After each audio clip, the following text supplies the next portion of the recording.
Nope. All right, it is 2:32. We'll call the meeting to order. Joy, would you? Director Amabile, Director Serrato, Director Pereira, Chair Silvera. Present. Do not have a quorum. All right.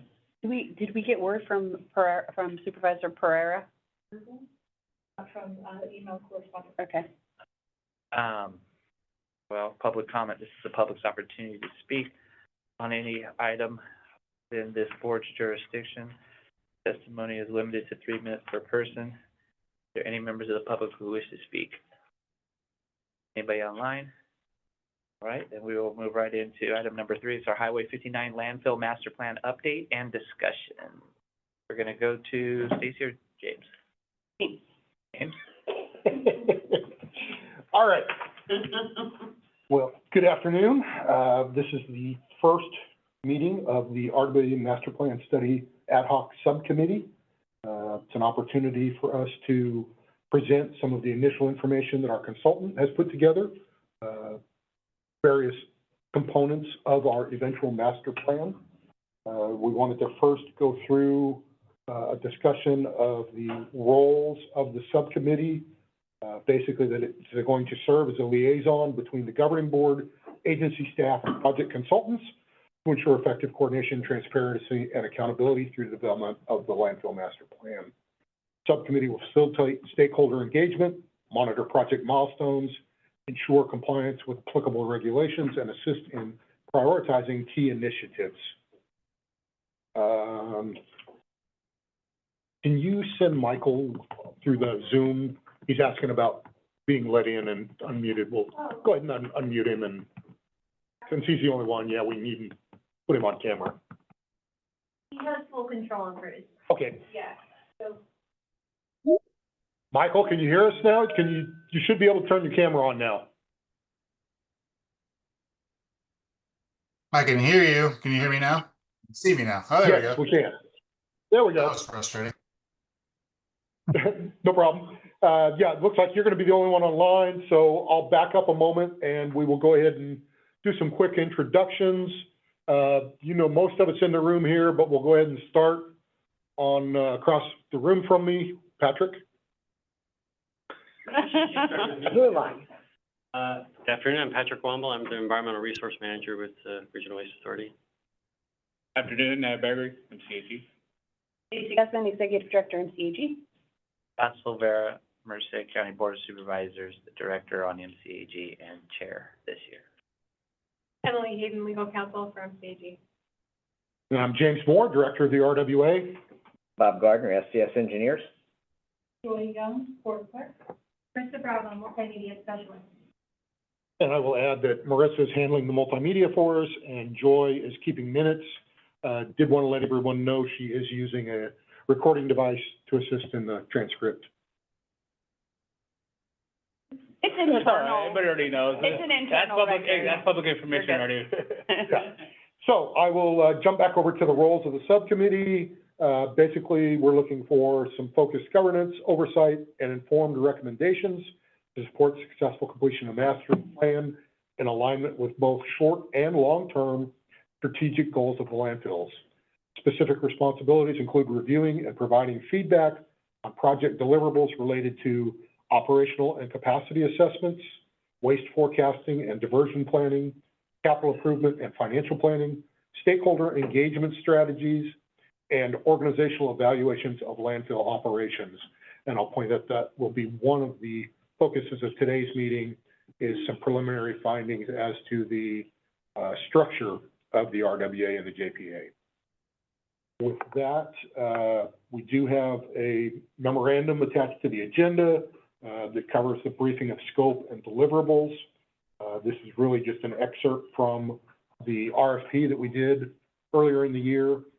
As a way of some background, last year in September, Director Pedroso asked that an item be placed on the agenda to discuss the operations of the RWA with the possible looking at whether or not contracting out some of the operation would be of any benefit to the RWA. In November, that item was heard and discussed. Guidance was given to staff to go ahead and move forward with the master plan. We came back to the board early in 2025 and discussed the scope of the RFP for the master plan. Earlier this spring, we did the RFP. SCS Engineers was selected as the successful proposal, and we Send you the link right now. I'll send you the. kicked off with our kickoff meeting in July, along with site visits to both landfills by the team from SCS. So in the 3 or 4 months since then, we've begun developing some initial, I'll say conceptual ideas about ways to expand the capacity at the Highway 59 landfill. Depending on our time today, we may start just introducing some of those at a high level. The main thing we want to go over today is a technical memorandum that we prepared, SCS has prepared.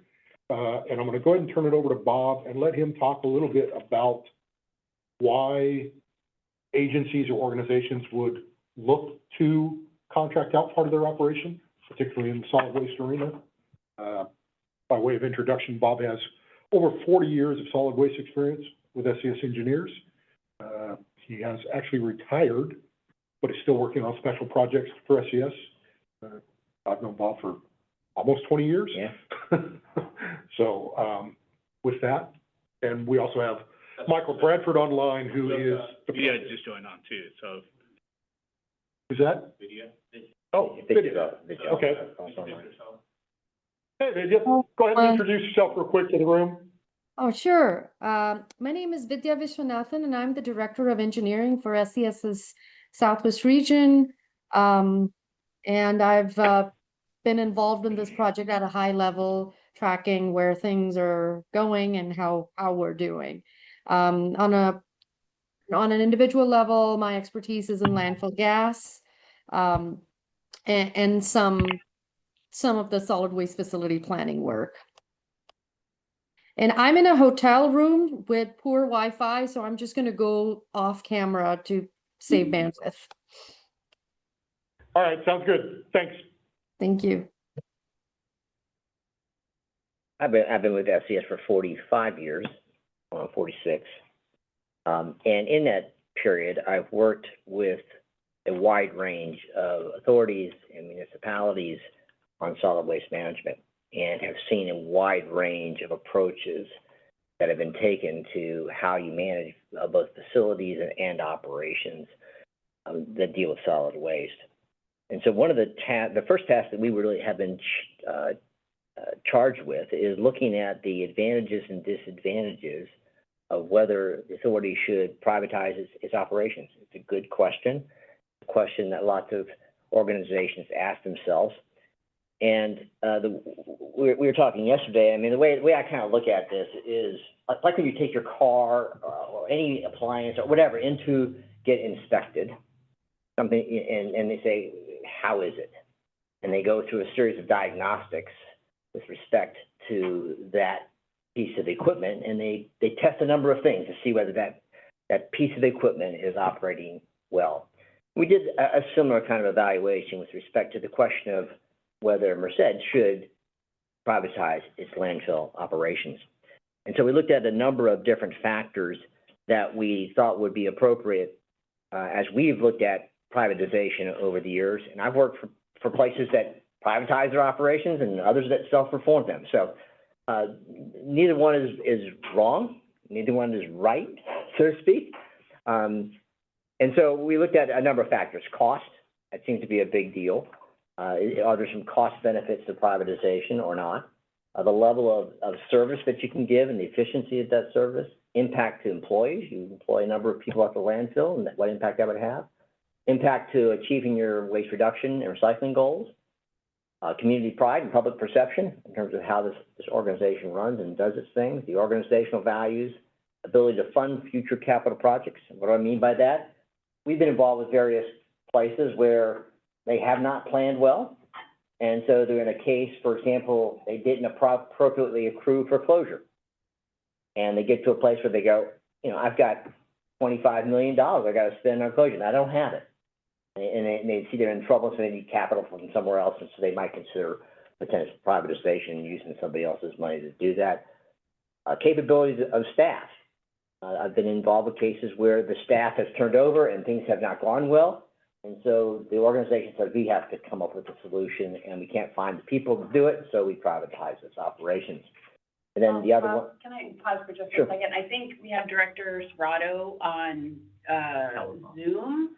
So I just want to make sure he hears you okay, so that he's not on for, if we need to move a speaker. There's a speaker right next to you, but Matt, if you can hear us. Yeah, blink twice.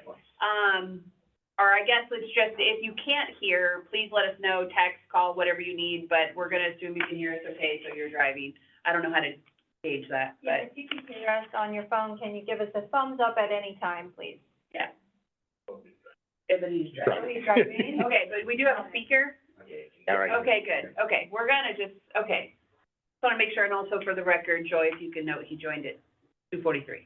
All right, sorry about that. No problem. So in terms of, we asked the question, when might RWA consider contracting out its operations? And we concluded for one or more of the following reasons or criteria were found to be the case. One, difficulties complying with regulatory requirements. You're in trouble. You just can't seem to get out of trouble. Trouble operating the landfill and maintaining staff. Not achieving regulatory compliance or organics diversion or the goals that are set by the state. And not managing or planning or controlling your operational capital costs. Those might be reasons that you might say, okay, we need to do something differently. And so, Well, wouldn't that be more of a management, kind of, you can manage those regulatory items like fines or spending, basically, right? it's a combination of two things. Number one, you have compliance on the operational level, for example. Do I have the right ability, do I have the staff that are trained, that are dedicated to achieving regulatory compliance? And so that might, but it could also be on the management side, that you don't have the management staff in place to do it.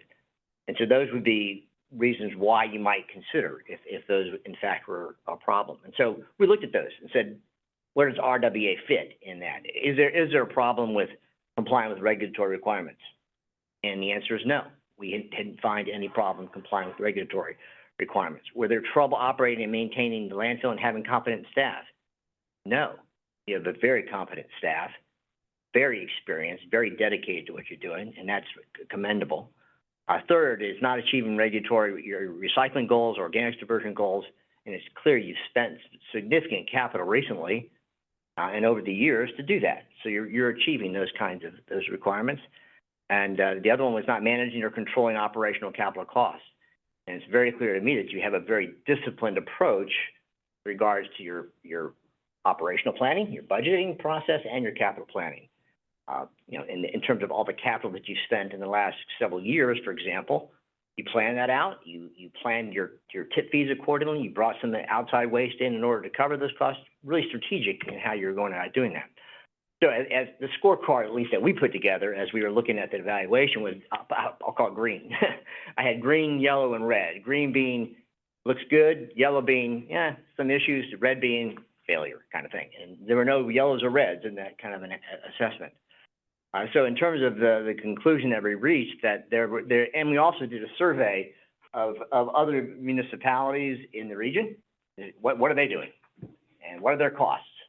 And is there some imbalance in the tip fees that you're charging compared to, let's say, somebody that is outsourcing their operations? And we didn't find that to be the case. And in fact, you've got some really competitive rates in the region. So from a financial perspective, you seem to be managing those factors very well. So our fundamental conclusion is that you have a team that is capable and competent to do the work that has to be done, and you're doing so in an efficient manner based on our review and based on the experience that we have working with a number of other places. You have demonstrated flexibility in dealing with challenges associated with capital needs, and you're solving those as you go along, and you got good planning. In fact, you're doing this master plan is commendable because you're thinking ahead. I just was involved with a board meeting this week, with the Southeastern Public Service Authority, where they approved a contract for $250 million, roughly $200 to $250 million to build a new advanced waste processing facility. And the advice I've always given, municipalities is think long-term. For some reason, solid waste facilities are kind of a stepchild, it seems, in many cases, where they don't think like water and wastewater. You're thinking generationally. You're putting in systems to deal with it, because you're gonna have water, and you're gonna have wastewater. Well, you're gonna have solid waste disposal generationally. So when somebody says, well, I have 60 years of capacity, isn't that enough? I go, no. You need to be thinking generations, and try, if you have the resources to do so. And that will come up in a bit in terms of talking about the master planning and some of the things that we're thinking about with respect to potential future expansions of the landfill and planning for that for the future. And so the master plan kind of, I think by the fact that you're doing the master planning demonstrates, I think, a real strategic mindset that is important in terms of your performance. And the question as to whether you need to privatize your operations, I think, is not the case going forward. So that's kind of a big picture of what we did in terms of looking at the issue of privatization. You could always, as we indicate in our memo, if you were concerned that your costs were out of whack, and our basic independent assessment is they're not, you're very competitive, you could always go out for RFP if you wanted to. I've been involved with one case in Volusia County, Florida, where they did that. They went out. It was crazy, but they went out and issued an RFP, and they allowed in this case, the county to respond to that RFP. They stayed internal because they obviously had in the private side, you got a profit issue you have to deal with, and that does have an impact on the overall cost of things. So that's kind of a big picture on the assessment of privatization. I think y'all are doing a great job compared to what I've seen elsewhere, and you're managing yourselves well. So we didn't see anything fundamental flaws that would say, hey, you need to do something different. If it's not broke, don't try to fix it. The comments came from, probably more of a self-check to see how we're doing, and government doesn't do very many things well, and typically the private sector can do things better. At least that's my opinion. And so it's kind of just to put it out there. Where do we compare to it, and does it look like there's an option out there that they could do it more efficiently at a lower cost? And so from what I'm hearing from you, your research in that doesn't seem to support that. And one of the things that Bob and I talked about was actually cost, right? When you privatize, the cost is generally, in the first couple of years, is gonna be very low, but after that, it balloons because they're gonna look at profits, right? And so, that's one of the things I was talking to Bob about, like, hey, can you compare the rates, like, other landfills that are privatized? So Madera is a pretty good example. I think their tip fees are $175 a ton. I think San Benito is the other one, that's $65, but they're actually gonna be closing here pretty soon. And so those are the kind of the factors on my part where when we talk about operations, it's the cost, right? At the end of the day, if they're a contractor, we can't reduce their costs. We can't lay off their staff, right? We can't say, hey, you're capped at X. They're gonna say we want more money, because they're worried about the bottom line. Yeah, we have no bottom line. My experience, and I've worked with a lot of municipalities, is I have found very few that don't do it well.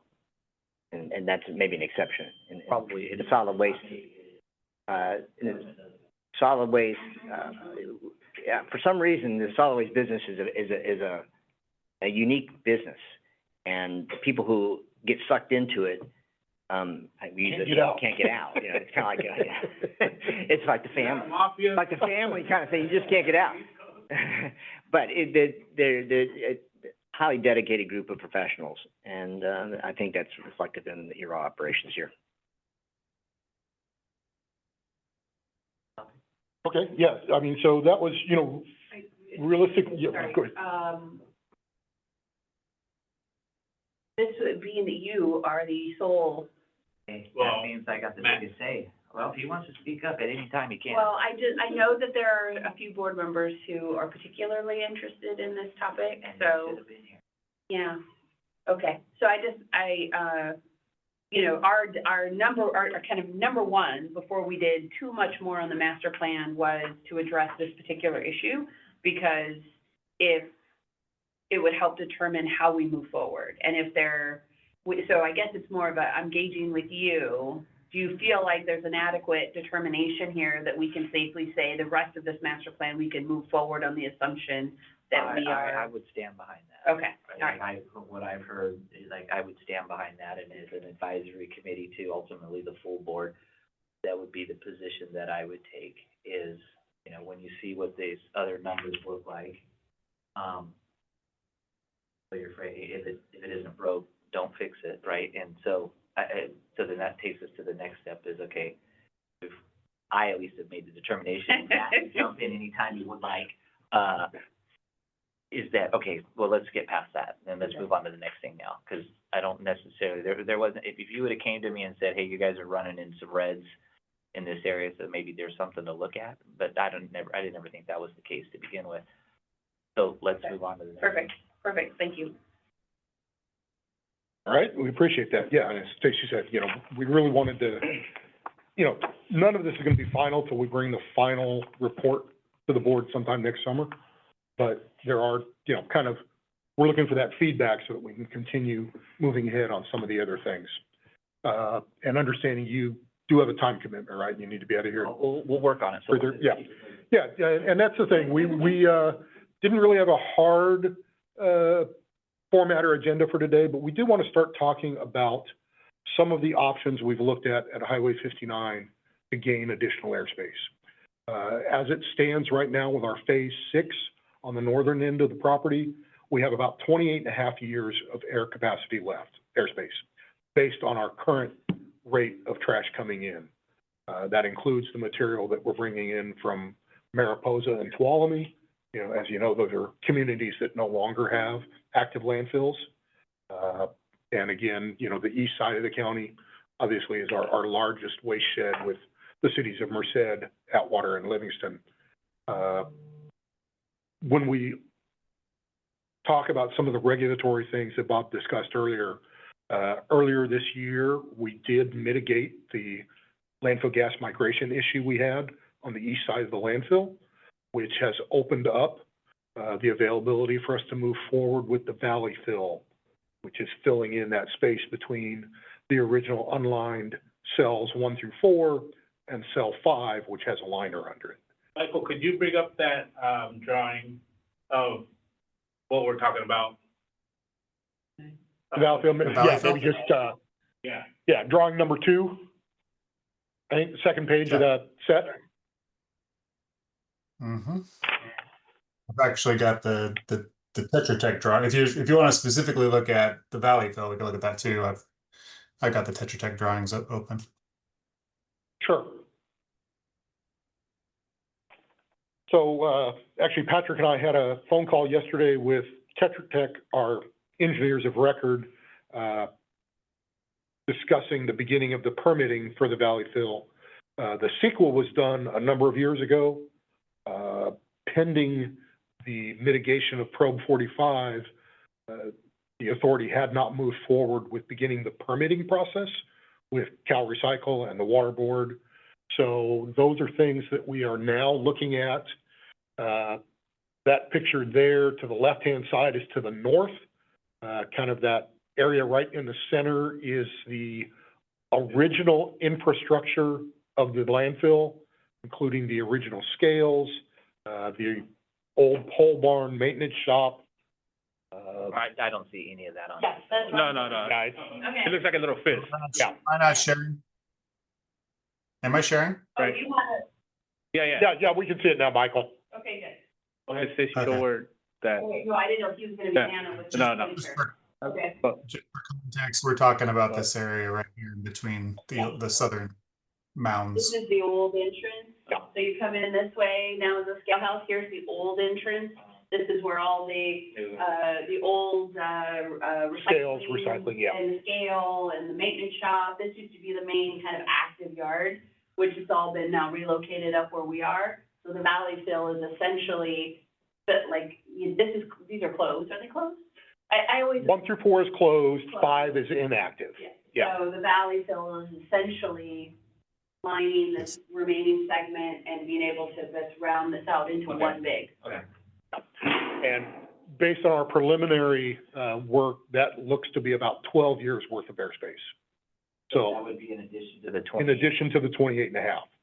So that'd take us out to about 40 years of capacity, which, you know, you just heard Bob said, that's not enough. We want to make sure there's a plan for after when all of us are gone. So, in working with the SCS team, we've begun looking, all right, yeah, now, Michael, let's go back to drawing 2 and show the other end of the property there. Trying to get it to where I can click on my, Zoom keeps bringing this tab down up on top. I don't know if you guys can see it, but let me, Yeah, not yet. there we go. Okay, there we go. Yeah, now if you can just, enlarge the screen a little bit. So Scott, there's the highway. yes. Here's our entrance now. This is where I was just talking about, Okay. the valley fill Yeah. would be closing this, this is the valley. Okay. So 59 is here, Yeah. entrance goes that way, you're used to kind of being, here's the office and everything, so that's, I assume we're talking about the purple. Yep, so, well, before we talk about the purple shaded area, I want to mention that area to the left-hand side that's outlined in yellow. That is, 2 parcels that are currently have Ammons on them, about 160 acres, give or take. It's voluntarily for sale, and I'll let Nav, we're awaiting an appraisal. Today. So as you mentioned, one parcel is 161 acres, one's about 10 acres. Those parcels are what we had a closed session about in September. Basically, with mitigating that gas well, it allows us to do the value fill and then kind of now do that little, I don't know, I would say like a L boot kind of, Magenta. yeah. I wouldn't know how to say it, but like it looks like a little L. like a boot. It looks like a little clown boot, you know? But there's, in the back area, as you can, yes. Go be Vanna. And James, you can come up here as well, but in this area right here, currently there's a, Stormwater pond. Stormwater pond, Yeah. right? If we do acquire this piece of property, that would move over here, which then will give us some additional airspace. Currently, in this area right here is where we have our leaching pond, right? That's where all the sludge, as Patrick and James were explaining to it, everything that comes from the landfill gets pumped here. And that purple actively acts as a buffer. Yeah. Right now, yeah, that's, the southern portion of the landfill, part of it was an excavation pit when phase 1 through 4 and 5 were open. So some of it's kind of at original ground surface, some of it is a pit. So we began looking initially at what airspace can we gain on our existing footprint? What can we do? So there's various options. None of these are directly tied to acquiring that additional acreage. The idea is it's voluntarily for sale. Right now, we have housing development, Bellevue North, already on the books that will be about a mile away from our southeast corner. Someone right here. Yeah. So, They know, because it was part of the closed session, we Right. did PowerPoint presentation on. so, you know, we began looking at what we could do on the existing footprint. If we can acquire that property, as Nav said, we can relocate some of our ancillary features, such as the stormwater and leachate ponds. But even if we don't, we can do some things on site. The valley fill can be expanded to not just fill that valley, come over the top of the original cells 1 through 4, down into kind of the toe of the boot down there, which is a big open area that was originally a buffer for the landfill gas migration. We were on the phone with Tetra Tech yesterday, and one of their planners was involved with this about 25 years ago. And, you know, there was an idea that at one point they talked about putting waste in there, but because of the landfill gas issues, they decided not to. Well, we've resolved that, so we can look at that space to begin gaining. And again, you know, these numbers we're looking at right now are just kind of very high level conceptual, But if we look at doing just the area we kind of have outlined now, the L-shaped boot, and help me out here, Patrick, that is option 2A. I can scroll down. I've got the whole set here. Michael, yeah, So option 1A here is assuming you can get that purchase and acquire that southern property, and we can move the stormwater ponds onto that property and develop this whole boot-shaped area all the way, east to west. right. So that's option 1A. And what's the life on that option A? About 30 years. That's what this shows. This brown line. So we actually looked at it, option 1A and option 1B. So 1A would tie into the proposed height of the valley fill, max height of the valley fill. So we would just tie into that crest line. That would give you about 30 years. And then if you wanted to, you could go another 50-foot lift on, vertical expansion on top of that, because you got more deck space up there to work with. And that would buy you another 10 years on top of that. So this brown line would be option 1A. This green line would be another vertical expansion on top of that of 1B. So it's about a 50-foot lift on top of that. So is that about 40 years then? Yeah. So Total, that's 40 yeah. years on top of, Right. 40 years on top of what we currently 40, have. we currently, yeah. Yeah, this is an addition to the valley fill project. And then you said that is contingent upon buying the piece next That year? is not contingent. No, No. it was a contingent on mitigating that gas well. Option 1 is Okay. contingent. Yeah, those numbers, option 1A, or option 1 is contingent on, because we have, if you don't buy the That's land, right, then yeah. we have to keep the stormwater pond here. So that's what option Yeah, 1B if- is. So buy this land, then it gets truncated a little bit, so you have to keep this infrastructure right here. Yeah, so that would be alternative 2 or option 2, which would cut Yeah. about overall, about 5 years off. We could still do the vertical expansion on top. So instead of having Right. about 40 years, we have about 32 years. Yeah, 33. Yeah. Yeah, 33 plus additional, what the 30 we have, plus the value fill. That gives about close to 70 years of landfill life. Actually, almost 70, take away 75 years. And that doesn't not include the parcel that, if we do acquire it, that could give us some additional years, but. and let's go ahead, Michael, and look at the option for phase 6 for the vertical lift. So it's, So same on our- concept. Go ahead, Yeah. sorry. Yeah, no, just kind of the same thing on the north end of the property where we currently have a height limit of 360 feet. We could go back in and request permission to go another 50 feet high there. And that would buy us about another 7.5 to 8 years of airspace. So Mhm. again, none of these are final. We're just looking at what could we possibly do within the existing footprint. Obviously, that's, the best way for us to move forward without having to acquire additional property. Our initial thought about the property to the south of the landfill is that helps us establish a buffer zone from future development. Good afternoon, Mayor. You got, thanks for entertaining me on my car ride down. It's like listening to a podcast on landfill. So with option 1B and alternative three, that would give us about almost 88 years of airspace, 87.7, but 88 years of airspace just in the existing footprint of the landfill, right? That's not putting into, if we do acquire that property next to it, it doesn't include, take that into consideration or anything. So 88 years, as Bob says, still too short. Better, yeah. Yeah, but I mean, Pretty good. yeah. And so since they were looking at 59 first, we will be talking to this group about the next step is, next time we meet, probably there'll be more discussions about Billy Wright as well. So- And the thing about the master plan, the benefit of it is it helps to determine what you do all your other facilities as you think about life going forward. It says, well, we don't want to double have to move stuff if we don't have to. Can we put something somewhere else and not to double move it?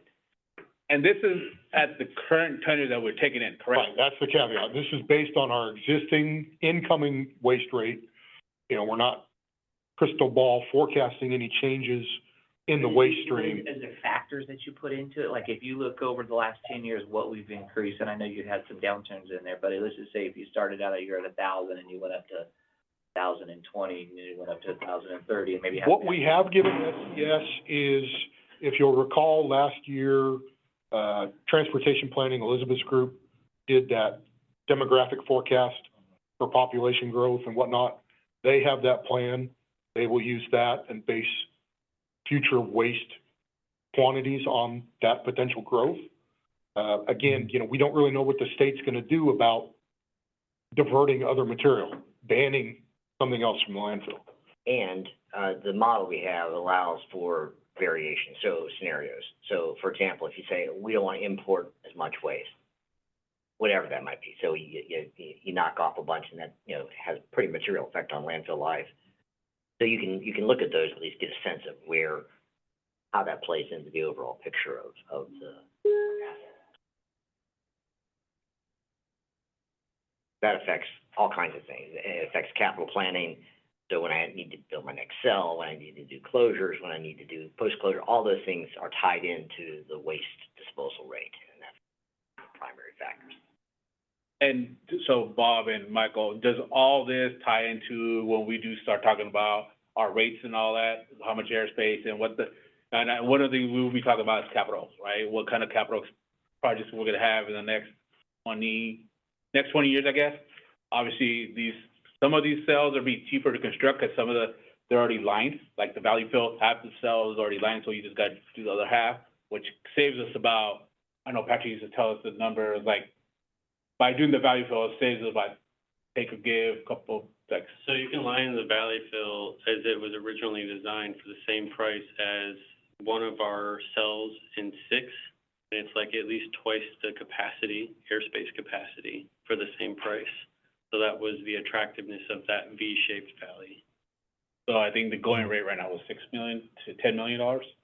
For construction? Yeah. Phase 6 total? Ballpark. Yeah, it's probably around 10 total. So we're getting double the footprint for the same cost. And then, obviously, we don't have to pay for the additional trash that we put on top of the waste. Right. Your unit cost goes down a lot. Yeah. So what prevented us from adding the 50 feet on the north side to begin with? Was there different regulations then? Part of it's CEQA. In order to get our solid waste facility permit, we had to have CEQA that sets a height limitation. You know. Did that change? So this actually, doing that lift is fairly straightforward. It's not, like a hard permit, issue. It's just a matter, I think, more about timing. Like, we still have, time, and so we can do it, and really it's like addressing aesthetics and whatever, like, few things that come up, between now and when we do it. It's just, we haven't done it, but actually Probe 45 wouldn't let us increase our permitted capacity at the facility at all. So once that was mitigated, Yeah, so now that we've. Opened up a lot of doors. Now we can do it. Yeah. And how confident are we in that is, like, for real? 45? Yeah, It's been almost a year now that it's been clean. Yeah, we've mitigated it, and the regulators have said that frees us up. It's not like, we gotta hope and pray and send them a bunch of stuff. Off And they're like, yeah, but maybe not. We're off the Cal Recycles list of value list. Okay. Yeah. So far, it's the control, that we've put in is adequate. So I guess then what's the ask? What's the question here? Is this just for information? Yeah. More for information right now. As I said, these are, very preliminary, high-level concepts. As we move through the master plan and start tying in, a lot of what happens at Highway 59 may be affected by what we decide to do at Billy Wright. If we don't find a viable way of expanding the footprint over there, are we back in a discussion about a transfer station? Does that waste then come over to Merced? those are questions we'll have to look at as we move through all the alternatives. So as part of your studying it, do you bring that scenario in that says what's left on Billy Wright? Right now, about 12 years. Yeah. So 12 years, so if you just, in your modeling, you just said, okay, 12 years, that ends. Now all that comes over here. It's What about does that 300 do? tons. Yeah, we figured about 300 tons, because at that point, we wouldn't necessarily bring in the imported waste. We would only be addressing the in-county waste. There'd be no sense to import waste into a transfer station to then bring it over here. And so what we did, like for Butte County, we had a similar situation. We were looking at expansion alternatives for them, and we had a menu, and which allowed the board to look at it and say, okay, we had like a citizen convenience center, we had new access roads, we had a new scale house, we had an admin building. What else do we have? We had a whole series of things of wish lists from the master plan, as a big master plan. And so they had the ability to say, if I didn't do this, what does it do to my rates, and how does it do to my reserves, and all that kind of stuff. So it was very helpful for them to be able to make some intelligent decisions. And then you guys did Butte County like 2 years ago, their study, master plan study? Yeah, and they kind of ran into the same situation as us, right? Looking at landfill, out of county waste, and what is it gonna look like for the next 20, 30 years? And so they had the same concerns, and our scope of work kind of tailored off of what they kind of put in there. So, I mean, they're the one that did Butte County, and I read it. It was a pretty good, report that they had for them. I mean, I think we all want to make educated decisions, right? Correct. That's where I think it's back to for us. I'm from the west side, and I don't have a challenge with imports as much as I have a challenge that we let people that import their trash pay less than, and I know we're working on it. Yep. But there's people that pay less than what our own residents pay because we had bond payments, and that's coming to an end at some point. And then at that point, I know you need a certain amount of capital coming in to be able to run the organization, because you're gonna pay one way or the other, right? If it costs X to run it, we may, if we're not bringing in enough trash to facilitate, then rates are gonna have to go up. I just don't wanna be subsidizing Right. other parts of California, namely over the hill, that are bringing their trash here, and trucking's not cheap, and so if they can pay our rate and truck it here cheaper than what they can, then I don't think we're charging enough. I mean, we'll probably want some of it, right? But if they're gonna, to me, if they're gonna be bringing trash in and taking up our airspace that our residents have invested in for lots of years, that needs to be set at a price point that it's like, still might make sense for them to drive it over the hill, but they can't be getting such a great deal. Otherwise, let them deal with it. Well, We just did a study for another county. That same question, they were bringing in C&D waste, they had a separate C&D landfill, and they wanted. C&D is Construction and demolition, I'm sorry. And so they were, the question that they asked was, how much can we increase this rate? Considering where all the transfer stations are and where the other landfills are, where's the break point?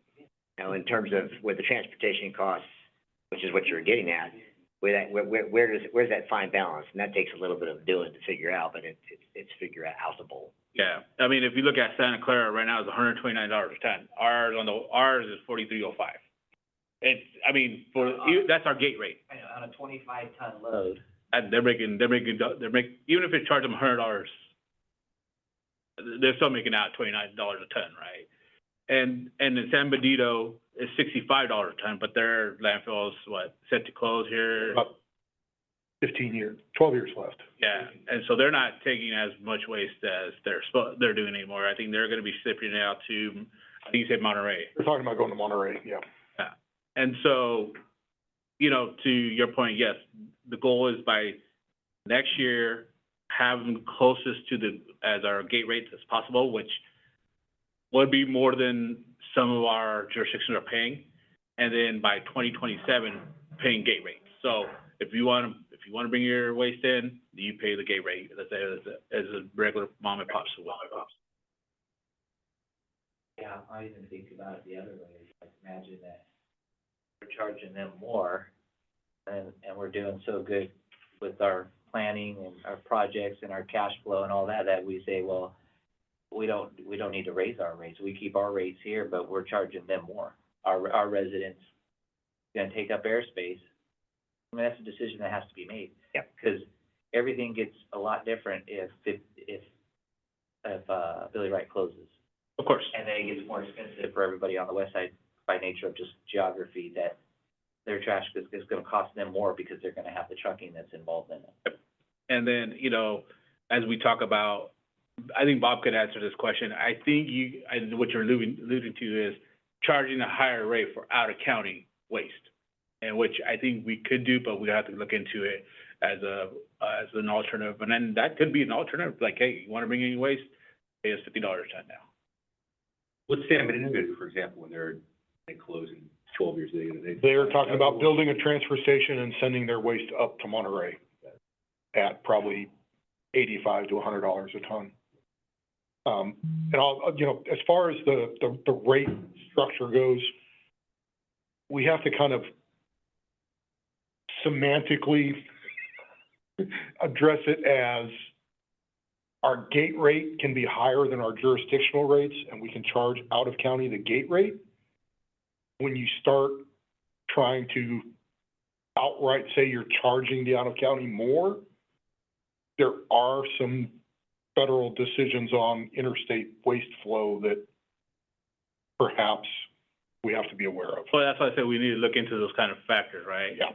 Currently, Tuolumne has a transfer station, they bring all the waste to 59, right? They don't have a landfill. Madera, and Mariposa they have small amounts they're putting in it, but they're still bringing in, a couple hundred tons a week or something like that, take or give. So our foothill communities are hurting. So I know there's Mariposas, depending on where they're at, they either take it to Madera or Merced. It's cheaper for them to bring it to Merced. I think there's about $100 a ton too. So, I mean, that's the part that Yeah, no, I think we can accomplish what you wanna do. We just have to massage it a little bit to make sure it'll pass the eye test legally. you know, that's why I think what supervisor or director, however you want to refer to today. Super directors. Super director, but is that you're gonna affect the mom and pops at a higher rate, right? As their Merced County resident. Yeah, that goes back to, I mean, this is not, Correct. when you talk about the illegal dumping, right? Well- It is, got some people that are doing it just because they're just taking chances, but then there could be potential people out there who literally can't afford to. Yeah, one of the things that we're gonna be looking at as part of this, you know, is the relationship between the gate rate and the jurisdictional rates. As you know, when we went through that discussion 2 years ago, the jurisdictional rate differentials, you know, those went back 30 years. Yeah. Doing away with that will go a long way towards being able to, you know, saying, okay, the jurisdiction rate applies to everybody in the jurisdiction, not just the waste that's brought in by the franchised hauler or, you know, on this side, the city of Merced, but any resident that has a Merced County license pays that rate. And that's, I think, one way we work towards that, to where, say, the gate rate only applies to that waste that, is coming from out of the county. And like I said, it's semantics. You can discount, but you can't necessarily surcharge, if that makes sense. Yeah. I get it. So it just Yeah. to put in lipstick. Yeah, hey, it still works. So I think this is we just talked about how 59, we can expand our tonnages without airspace, without increasing our footprint. Do you guys have any questions No, I mean, I think it's really smart of us to look within, right? Because who knows, that property might be for sale and they might want a crazy price for it, and we're not, able to pay that price. Right. So we need to look within. And then I think if I understand eminent domain laws, unless you're ready to use it in the next 10 years, you can't really eminent domain it. So which I don't really, not a fan of, but if we had to, we had to. But, so we're not nowhere near that when we're sitting there with 30 years, 40 years. Yeah, I mean, you know, if that land stays as an orchard, that's a great buffer for us. But, Just a little background on it, the orchards are not in that great of shape. I think Supervisor Pereira could tell you, they're mismanaged. So the owner took over the property again, and they're just tired of farming. No, and I think that there's other levers that can be put when it comes to that, right? I mean, if the RWA, when it came time to the zone and plant, you know, if they wanted to change the zoning from agriculture to say residential or something, I would think that I'm guessing that would be the city would be doing that. It wouldn't be the county. The city would be, definitely would be, sending letters to the city planning department, you know, Right. letting them know, like, hey, landfill's kind of been here for a while. Now you guys want to go put houses next to it. That's probably not a good But I don't fit. And I don't think anybody wants to smell landfill on a hot summer day. I mean, it's pretty foul. Well, believe it or not, there's people that don't want to smell a dairy on a hot summer day, but yet they That smells buy like, a house that, close to a dairy and then wonder why it smells. money smell, that dairy smell is money smell. I'm a dairyman, so I can tell you. That smells like, that, every time I smell it, somebody's making money on that, right? Either you said milking or cows. Not a lot, but is it? Back in the days, yes. Yeah, for Thanksgiving next to a dairy. So when you smell it, you'll smell like money to me. Somebody's making money right now. Nice, beautiful hill, I mean, probably the fun. That's pretty. Not in the summertime, bro, it's all, This really determines. yeah. The smell of dairies has more to do with the management of that dairy. You're always gonna have a little smell. The ones that really smell bad, they don't manage their dairies properly. I don't mind the smell. Yeah, there's a group of Livingston with farm smell, that's bad. That's worse. That's bad. so yeah, I mean, again, at this point, you know, if you've got any other input or, I just wanted to back up, you know, you heard it on the phone, but the original thing that they kind of talked about was kind of as you were getting on was just, you know, there was a comment about privatizing or whatever, and what I'm gonna say, what you did, is Bob, right? Yeah. Bob did, you know, he kind of did like an industry type of like self-check on it, and. I heard. Okay, you heard all that, Yeah. okay. I just want to make sure if you had any comments on that, if you. No, it seems like we're doing good, so. But we got a great board, so, you know, the reflection of what we do. I would love to take credit for it. The best of you guys doing that. Okay, so is there a next step we're talking about, or is this what we? we will, schedule another subcommittee meeting. I don't know whether December, probably not, probably early I'm in gonna tell you December. January somewhere, yeah. Probably mid-January Yeah. time, let everybody get the New Year's. Yeah, and the thought then is, you know, we'll maybe have a little more in-depth about Highway 59. We'll know what's happening with the property acquisition, We whether should have an item for this board as a closed it's a session. done deal or not. And then we'll hopefully have some preliminary ideas about Billy Wright. One thing we probably will be bringing to the board is the operational of the landfill, like the pros and cons, and kind of just putting that to, yeah, putting that, well, if somebody goes, I don't care, we're gonna privatize, then we have to shift the whole planning now to like, what is our tip piece gonna be, and how's it gonna look, you know, all that changes. I mean, Cause and effect. well, I mean, and it says right on there, we're just an advisory committee. Yeah. For the rest. But it's, the advisory committee also, like I say, is a liaison between staff and the consultants and the board and the advocates, and so whatever you guys decide, like, no, Yeah, I mean, I think we could maybe bring a discussion item for further direction. Do you want to incrementally approve phases of the master plan? Or, you know, do we just somehow set, yeah. I'll leave it to legal counsel how we wanna approach. Give me the rock eyebrow right there. Well, I think basically, I wouldn't say approving, but I kinda say, okay, we talked about this, does anybody have any questions? If not, we're gonna move on to the next phase of, it'll be probably this I part. mean, I think you have to approve the master plan as one document. Yes, And I think you can seek direction intermittently, but. right. Yeah, probably more like seek direction on that part. Yeah, because it changes what you're doing. I mean, Right. I don't know, I don't think it should change. I think it, ultimately, whether you keep it in-house or you were to privatize, you still want to have a master plan. Oh, yeah. I don't think the fundamental master plan wouldn't change in terms of where you want to expand, where you want to go to in the future. That's gonna be the same. Also, what would change would be your staffing and equipment. And, well, also your gate rates. And your rates, right, it would be affected, and which would be an unknown, because you'd have to bid that out in order to understand it. I might have missed it earlier, but what's the ideal amount of, number of years you guys are looking for? 88's not enough? He wants 1,000. 1,000? The way I put it, 80 is a great, that's a pretty good number in the industry. I mean, that's pretty significant. In terms of industry standards, what's, There is no industry standard. The standard is get as much as you can. For privates landfills are based on the assumption, I'm gonna consume it as fast as I can because I have a fixed capital investment, and if I can put that volume in a shorter period of time, have lower operational costs, I make more money. Municipalities, on the other hand, is a service.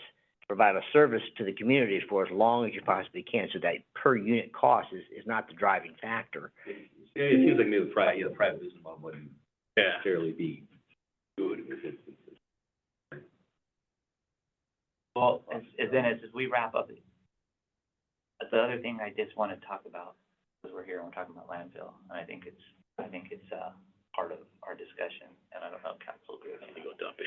I really do want us to, and I know now you've heard me say this, when we talk about our rates and discussing our rates, I really think that we need to come up with a figure that goes into that per ton charge that is solely dedicated for helping with the, illegal dumping. We're paying, whether it's in the city, whether it's in the county, the residents are paying for this stuff to be picked up anyways, right? It's just, so, you know, when you look at a tonnage, how many ever tons we take in a year, whether that's $1 or $2 a ton, that goes into account to help mitigate that. And it's really, it affects the county probably more so than it does the city jurisdictions, but that's money that goes into our public works department that is now being paid. Some of it is direct cost, some of it is indirect cost, no matter what. And I'll give you a solution. It's Sunday right there. yeah. Yeah, but here's the thing, is I go to South Falls Park, and you clean it all up on Friday, and you come back on Monday, and there's a whole, Drives you nuts. So I was talking to one of our guys, and we do a ton of we're doing a ton of volunteer cleanups, we do all the time, so all of us are, we're keeping a close eye on this stuff. And, obviously picking it up helps tremendously, but it takes a lot of resources. Much different in counties, the county's so much bigger, city is more concentrated. But one of our guys who does a ton of work cleaning up in the city, does a ton of work cleaning up in the county too, he says with a lot of these tire places, for example, they just, the way the recycling rates are structured and the way the compensation is structured, a lot of the businesses have an incentive to, they get their fee and then they run out somewhere, find a spot, middle of the night, dump them there, instead of taking them to the landfill where they gotta pay a couple bucks for them. So, there's just, I don't know, that's more state law stuff. Nature's great, isn't it? Yeah. no, and I think that if you had this kind of established fee as part of your rate structure, then number one, it's not only our residents paying, it's any trash that we come in, pays for it as well. It allows you an opportunity to, maybe the incentive is, Matt, and I'm not saying this is what we're gonna do, but is that now, instead of, if it costs you $2 a tire that you take to the landfill, and I have no idea what the cost is, but you can say, we collect this fee, it's cheaper for us to now only subsidize it and only charge them $1 per tire, or not charge them to bring tires, versus are we gonna go pick up those tires all over God's green earth? There's gotta be a way to be, and I think, I'm always smart, but how do you, if it's a financial disincentive to do the right thing, that could be a problem. Well, and to Scott's point, and most of the trash that's going in the county comes from the jurisdictions. It is always outside the jurisdiction's line. Like, I live in Atwater. You go down Avenue 2, you'll see washing machine, dryer, you'll see a refrigerator, automatically on Avenue 2. No, and At any given day. I don't wanna go as far as say it comes from all the municipalities, right? But No, I'm talking about. I could say that just by nature of volume, there's more people that live inside of city limits than live in the unincorporated areas. Yes, majority that's coming from there. Yeah, and. I think that's something that when we get to the point where we're talking about rates, we can come to the board, ask for direction, as long as the board indicates, yes, I mean, there are similar concepts in-tip fees for household hazardous waste operations or funding other Recycling. solid waste recycling-related activities, is it's just, yeah, if the board says, make that a component of your fee schedule, we can build that into the gate rate easily. Bob's a math whiz, spreadsheet guy.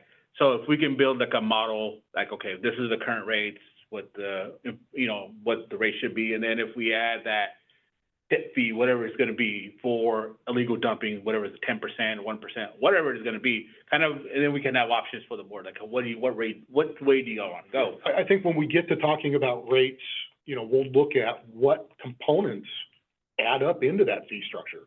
You have your operations costs, your capital costs, equipment replacement, you know, all the different factors. Right, The $1.40 we pay the state for every ton. like, Those are all like the components of the overall. property tax, where does the dollar go, right? It's the breakdown of. No, and so I know that was probably not part of today's discussion, but I think that you're gonna hear that again.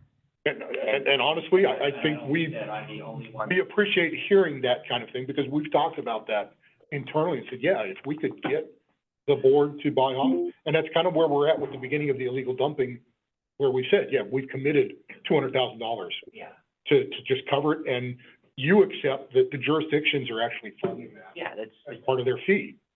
Or we can say out of county waste. Somebody's fun to get. somehow, some way. I just know that it, like, we have to, what we're doing is not working. I mean, I know that, like, we just spent, I don't know, we just spent like probably $400,000 or $500,000 on a raffle truck, right? And that's just simply a way to now, instead of having to have two people go out there and guys going out on injuries because they're having to load this stuff into dump trucks or whatever, now you got this raffle truck that one guy goes out there, and so that's probably gonna do, it's gonna increase our tonnage going because we're gonna be more efficient at it. Right, and I will tell you one thing is Marissa made a flyer. Basically, you saw it at your Board of Supervisors meeting. We're gonna start incorporating that into all the jurisdictions. And then we're gonna create a billboard that rotates throughout the whole county, what is acceptable at no additional cost to residents to take it to the landfill and have it rotate all around the county. So that'll help. I mean, if people see, oh, I could take, you know, I guess the tires are not free, but a mattress, I don't get charged. I could take a mattress to the landfill, and I could take this, microwave as well at the same time. Yeah. And it's always gonna be the bad actors. Chris. All right, well, if there is nothing further, any other further comments? Mayor? Sure. Turn the meeting at 3:35.